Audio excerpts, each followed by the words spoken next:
안녕하세요. 유현정쌤입니다. 오늘은 임용 2차를 준비하고 계시는 여러분들을 위한 영상이에요. 제가 시연하고 수업 나눔에 대해서 설명을 해보려고 해요. 작년에 일정을 다녀왔거든요. 경기도에서 결국 원하는 수업이라는 게 있는 것 같다는 생각이 들었어요. 그 교육과정 자체가 학생 중심, 배움 중심 교육과정이잖아요. 그런 수업들을 어떻게 진행하는 게 좋을지, 그런 걸 어떻게 시연에 반영하면 좋을지에 대해서 한번 설명을 해보도록 하겠습니다. 그럼 먼저 시험에 대해서 얘기를 해볼까요? 2차 시험에서 수업 시연 15분이고 수업 나눔이 10분이죠. 그러면 총 시험이 25분이 될 텐데 그 25분 동안 아마 여러분들이 구상실에서 구상을 하시게 될 거예요. 왜냐하면 시연장하고 구상실하고 대기실 이렇게 세 개가 있거든요. 그럼 대기실에서 대기하다가 구상실로 가고 구상실에서 종이 치면 구상실 사람이 시연실로 가요.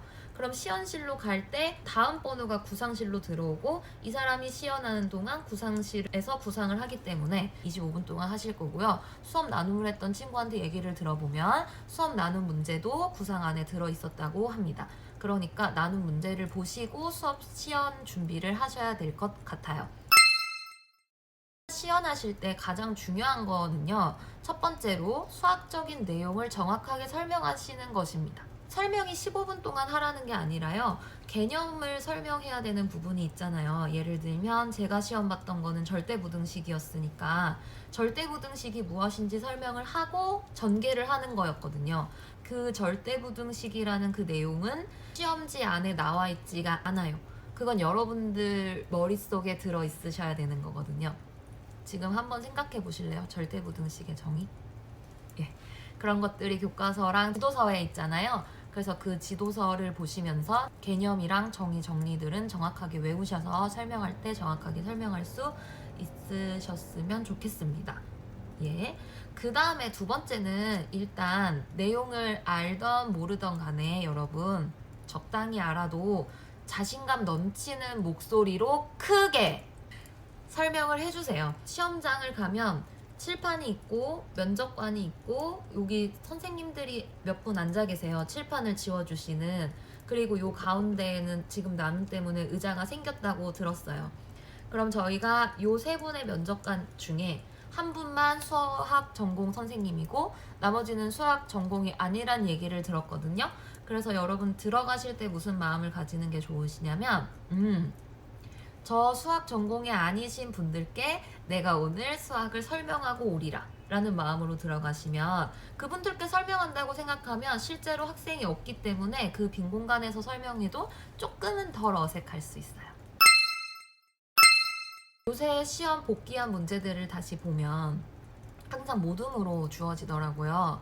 모둠이 있는데도 불구하고 모둠의 역할이 매우 미미하거나 학생들 간의 소통, 교사와 학생 간의 소통은 너무 적고 선생님 혼자서 다 설명하시는 수업을 하면 그거는 수업 시연 점수가 높게 나올 것 같지가 않아요. 그래서 배움 중심, 학생 중심으로 항상 수업 시연을 준비한다라고 생각하셔야 될 것 같고요. 이 배움 중심이라는 거 안에는 어떤 것들을 주로 강조하고 있냐면 첫 번째가 교수평 일체화예요. 그리고 교육과정의 재구성인데 어차피 시연에서는 그 문제 하나 딱 15분을 가지고서 수업을 해야 되니까 교육과정 재구성까지는 바라지 않을 것 같고요. 교수평 일체화는 과정 중심의 평가를 해야 한다라는 내용이에요. 이건 왜 나왔냐면 수업이 바뀌어야 된다, 학생 중심이 돼야 된다라고 늘 얘기를 하지만 이거 자체가 평가가 바뀌지 않으면, 그러니까 우리가 그 수능본을 일제식 시험만 계속 본다면 수업을 바꾸는 게 학생들한테 의미가 없기 때문에 변화가 없다라는 의미에서 출발한 게 교수평 일체화거든요. 그럼 여러분들 제가 생각했을 때 시연에서 교수평 일체화를 어떻게 반영할 것인가 라고 한다면 저라면 제가 이 내용을 알고 시연을 준비한다면 시연 속에서 관찰평가를 하는 것 같은 그런 수업을 넣을 것 같아요. 이 수업도 선생님은 관찰을 하고 있고 뭐 이런 걸 다 기록하겠다? 이런 좀 기록하겠다라는 발언은 조금 협박성처럼 들릴 수 있어서 좀 조심스러운데요. 이런 내용을 좀 반영하시면 좋을 것 같습니다. 그러니까 관찰평가를 늘 하신다라고 생각하고, 아니면 이런 건 어떨까요? 이런 걸 가르치고 나서 자, 모둠 활동을 할 건데 여러분들 모둠 활동을 하는 모습을 선생님이 기록할 만한 장면들을 포착해서 선생님이 기록해 놓도록 할게요. 뭐 이런 내용은 좀 넣으셔도 좋을 것 같다는 생각이 들었어요. 이게 학교 현장에서 지금 굉장히 강조하고 있고 과정 중심의 평가를 굉장히 강조하고 있으니까 시연이나 평가랑 떨어져 있다라고 생각하지 마시고 조금 반영하셨으면 좋겠습니다. 그 다음 두 번째, 모둠 활동이니까 가장 중요하다고 말할 수 있는 게 아무래도 협동, 협력, 소통이라고 할 수 있을 것 같아요. 그러면 대체 이놈의 수업에서 어떻게 협동을 할 것이며 어떻게란 생각이 좀 제일 많이 들 것 같은데요. 이건 제가 일정에서 들었던 수업 방식 중에 가장 효과적이어서 지금도 사용하고 있는 방법인데요. 또래 교사를 활용하는 것이 좋아요. 그러니까 여러분이 어떤 문제가 주어지고 이 문제를 해결하는 그런 게 있을 거잖아요. 그 시연에서. 그러면 그 시연을 하고 문제를 조금 빨리 푼 친구들에게 또래 교사의 역할을 부여해 주세요. 그리고 그 학생들이 아직 문제를 못 푼 친구들한테 돌아다니면서 도와줄 수 있도록 좀 정돈하면, 사실 구체적인 수업 반영에서는 어떻게 하냐면 문제를 먼저 풀고 그 풀이를 선생님이 확인을 해요. 그리고 얘가 그 풀이가 과정이 정확하다면 또래 교사의 자격을 줍니다. 그리고 이 또래 교사는 한 모둠을 정해서 그 모둠에 가서 아직 이 문제를 해결하지 못한 친구한테 도움을 주도록 해요. 이런 걸 실제로 하고 있습니다. 그래서 이렇게 하면 진짜로 학생들 간의 소통이 많이 이루어져요. 프라임 값이 같아요.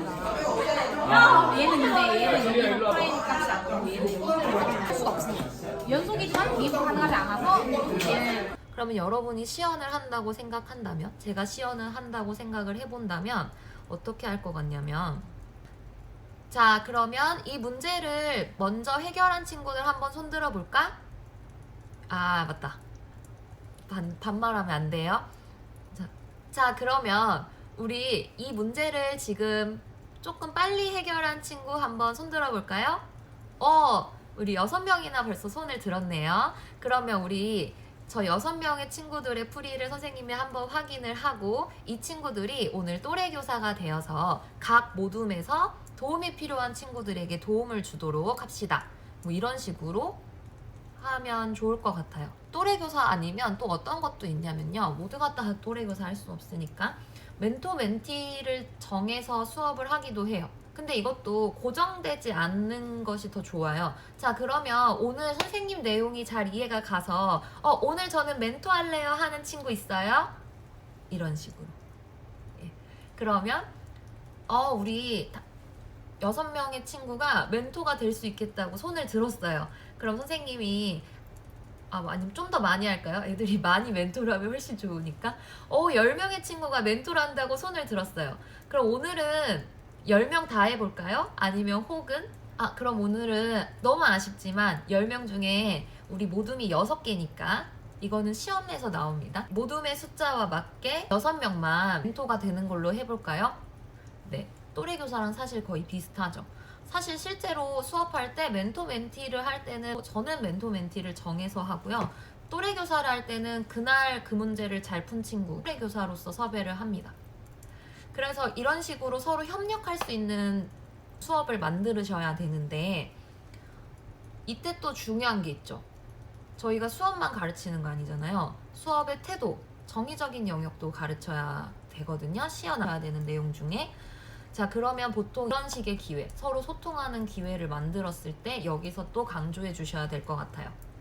어떻게 하냐면 또 제가 아까처럼 멘토를 구했다, 멘티를 구했다. 자, 그러면 우리 멘토 친구들이 모둠에 도움을 주러 가도록 할까요? 이러면서 여러분 이때 선생님 강조한 거 있었죠? 뭐예요? 서로 질문하고 답할 때는 어떻게 말해야 한다? 그렇죠. 서로 배려하면서 말하기. 설사 멘티 친구가 이해를 조금 못하더라도 멘토 친구는 그걸 이해해주고, 혹은 멘티 친구가 멘토 친구의 설명이 조금 이해가 안 가더라도 나 이 부분이 이해 안 가, 다시 설명해 줄래? 하면서 여러분 서로 기분이 상하지 않게 말하는 것이 제일 중요해요. 이런 식으로 정의적 영역도 건드려 주셔야 됩니다. 지원을 들어가는 거죠. 그러니까 멘토가 가서 가르치고 있고 멘티도 배우고 있고 이미 많은 곳에서 학생들이 서로 가르치고 배우고 있잖아요. 근데 그 중에는 설명력이 조금 떨어지는 학생도 있고 아니면 정말 많은 부분을 설명해줘야 하는 수학을 너무 많이 놓쳐버린 친구들이 있을 수 있어요. 그래서 그런 친구들한테 지원을 나가는 게 교사의 역할인 것 같습니다. 그래서 이때는 어떻게 말을 하시면 될 것 같냐면 또래 교사 혹은 멘토 또래 교사의 설명을 들어도 잘 이해가 안 가요 라고 하는 친구가 있다면 살짝 손들어주면 선생님이 순회하면서 가서 도와주도록 할게요. 뭐 혹은 선생님 이 친구를 설명을 해주는데 조금 힘이 들어요. 어떻게 설명할지 모르겠어요 라고 하면 손 드세요. 선생님이 가서 도와줄게요. 이런 식으로 얘기를 하시면 좋을 것 같고요. 경기도의 가장 큰 목적, 그러니까 이런 수업의 가장 큰 목적은요. 행복한 배움이라고 합니다. 그러니까 학생들이 수학 시간이 즐거워져야 돼요. 아, 내가 모르는 문제를 막 맨날 문제만 푸는 이런 수업이 아니라 물론 문제 푸는데 즐거움을 느끼는 학생도 있을 수 있지만 보통은 그렇지 않은 친구들이 많잖아요. 그래서 여러분이 수업 시연을 연습하면서 혹은 이렇게 시연을 해야지 하고 수업을 구상하시면서 어떻게 해야 이 수학 시간이 즐거울까를 조금 생각해 주셨으면 좋겠습니다. 말이 쉽지 사실. 그래도 그렇게 연습을 하시면 시험장에서 그렇게 나오니까요. 그렇게 하시는 게 좋은 것 같고요. 하여튼 수업은 교사 학생 간, 학생 간의 소통이 정말 많은 그런 수업으로 구상을 하셔야 하고 방금 제가 했던 그런 톤으로 수업을 하시면 될 것 같아요. 그런데 이렇게만 준비한다고 다는 아니겠죠. 왜냐면 이제 수업인데 제가 방금 말한 내용들은 어떤 시험지를 가지고 와도 다 넣을 수 있는 형태적인 말이고 실제로 보여지지는 않는 부분이잖아요. 면접관들한테. 그래서 여러분이 판서도 시험에서 항상 요구를 하는 부분이거든요. 어떤 부분은 판서를 꼭 해라 이렇게. 그럼 판서를 하실 때는 항상 이 칠판을 두고 3등분해서 내용을 적으셔야 돼요. 아시겠죠? 그리고 판서할 때도 이렇게 완전히 돌지 마시고 그래서 보통은 이쪽 제가 칠판이면 제가 오른손잡이니까 이렇게 많이 써요. 자, 선생님 여기 볼게요. 이렇게. 그리고 이건 그냥 제 개인적인 취향인데 저는 판서할 때 오디오 비는 것을 굉장히 좋아하지 않아요. 왜냐면 판서만 하고 있으면 학생들은 그 순간에 뭘 하고 있겠어요. 그쵸? 수업에 집중이 안 되거든요. 그래서 판서하는 내용을 계속 뭐 반복해서 언급해 주신다든지 하면서 계속 하시고 만약 문제를 푼다고 하면 일단은 발표를 했다고 가정을 시키세요. 자, 이 문제 오늘 나는 자신이 있다. 발표할 친구 해서 발표를 했다고 가정하고 풀이를 쓰면서 하셔도 괜찮을 것 같습니다. 아, 우리 친구 너무 발표 잘해줬어요. 자, 다 같이 칭찬해줄까요? 뭐 너무 오글거린다, 그죠? 뭐 아무튼 근데 이런 식으로 해야겠죠. 서로 칭찬이 또 오고 가는 그런 수업도 해야 하고. 자, 그러면 우리 친구가 발표를 너무 잘해줬는데 거기에 선생님이 조금 덧붙여서 설명해 볼게요. 자, 그러면 우리 민수가 여기서 이렇다고 설명했어요. 여러분 이해 가나요? 여기서 왜 이렇다고 한 거죠? 하나씩 생각해 볼까? 하면서 칠판에서 판서할 때도 학생과 계속 소통하셔야 됩니다. 내용적인 부분은 지도서 유의점 얘기하시고 지도서 개념해서 설명을 하시고요. 사실 문제를 만들기가 어려워서 그럴 수 있는데 어떻게 하다 보니 시험 준비를 할 때는 동기유발 주로 많이 하고 개념 설명을 어떻게 할 것인가에 굉장히 많이 치중이 되어 있어요. 근데 실제 문제에서는 개념 설명도 하기는 하지만 학생의 활동이 들어가야 되니까 문제를 푼다든지 뭐 오류 수정, 뭐 비교하는 등의 문제 푸는 거 예제 하나 정도는 조금 풀이하실 수 있어야 되는 것 같아요. 근데 그런 거를 문제를 아예 못 풀어버리면 시험 점수가 굉장히 낮게 나오거든요. 가끔씩 경기도는 좀 뒤집힐 때가 있어요. 1차 때 컷으로 붙었어도 이걸 잘해서 높게 올라갈 때가 있으니까 최선을 다해서 준비하시기 바랍니다. 저희 기준으로 생각하는 수업 나눔이면 저희가 수업을 공개해요. 내 수업은 이렇게 하고 있는데 나 좀 고민이 있어 수업에. 그래서 공개를 해요. 제가 수업을 공개를 하면 그 동교과 혹은 다른 교과 선생님들이 들어오셔서 제 수업을 관찰합니다. 그리고 그 수업을 관찰한 것을 토대로 참관록을 쓰시겠죠. 그러고 그거를 서로 의견을 공유해요. 이거 약간 그런 거예요. 집단지성? 그러니까 수업에 정답은 없잖아요. 학생들이 다 다르고. 그래도 이 수업을 좀 더 학생들이 즐겁고 잘 배우기 위해 발전시키려면 어떤 게 더 좋을까 하고 서로 의견을 공유하고 내 수업에 대해서 성찰, 반성하는 게 수업 나눔이에요. 그러니까 이걸 시험으로 봤다는 건 내 수업에 대해서 여러분들이 스스로가 반성할 수 있는지, 그리고 학생들을 생각하면서 한 게 맞는지, 이런 걸 보려는 것 같거든요. 제가 생각하기에는 수업 나눔 참관록, 수업 나눔 협의록 이런 걸 검색하시면 양식들이 꽤 많이 나와요. 구글에서 저는 검색해 봤던 것 같아요. 그러면 보통 이런 질문들 제가 검색을 좀 해봤는데 볼게요. 의도한 수업 목표를 학습자가 찾을 수 있게 지도하고 있는가? 수업 교사가 가르치려는 의도가 어디서 드러났는가? 그러니까 문제에서 이걸 가르쳐라 라고 했다면 여러분이 구성한 그 수업 안에서 이거 부분이 드러나게 만든 부분은 어디야? 라고 묻는 거죠. 그리고 이 수업에서 가장 의미 있다고 생각하는 장면은 무엇인가? 보통 학생을 중심으로 대답하셔야겠죠. 그 다음에 수업 장면에서 학생들이 배움이 크게 일어난 장면은 어디인가? 배움의 전 과정에서, 전체의 과정에서 학습자가 능동적으로 배움의 변화가 일어났는가? 이런 부분들을 중요시 여기는 거거든요. 이건 제가 몇 개만 추린 건데 검색하시면 많이 나와요, 진짜. 한 20개 정도 준비하셔서 여러분이 구상하시는 수업마다 이 질문에 생각을 좀 해보시면 시험장에서도 쉽게 대답할 수 있지 않을까. 네, 오늘은 시연하고 수업 나눔편 설명하는 거라서 제가 이 빈 교무실에서 최대한 학생들한테 설명하는 톤으로 한번 해봤어요. 잘 감안하셔서 수업을 잘 준비하시고, 그래도 나는 도대체 수업을 칠판에서 해본 적이 없어서 조금 불안해 하시는 분들은 EBS를 몇 개 좀 참고해서 보셔도 좋을 것 같아요. 중학교 내용은 EBS 중학을 보시면 되고, 고등학교 1학년 내용은 EBS I에서 보시면 되거든요. EBS에 굉장히 훌륭한 선생님들 많으신데 거기서 어떤 식으로 판서를 하는지, 설명할 때 어떻게 아이들한테 질문을 던지고 그 질문을 아이들이 나랑 같이 생각을 이끌어가면서 수업을 하는지를 보시면은 좀 도움이 되실 것 같습니다. 열심히 설명했는데 도움이 오늘도 되셨나요? 질문이 있으시면 댓글로 주시면 열심히 답변해 보도록 하겠습니다. 차차차.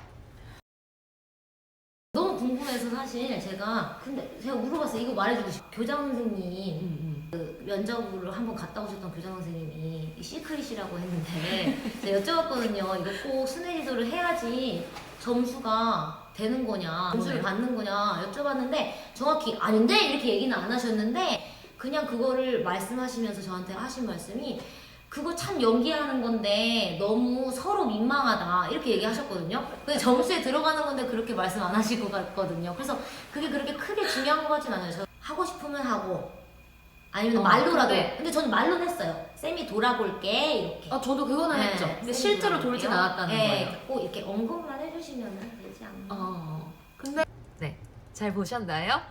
그러면 다음 영상에서 만나겠습니다. 안녕.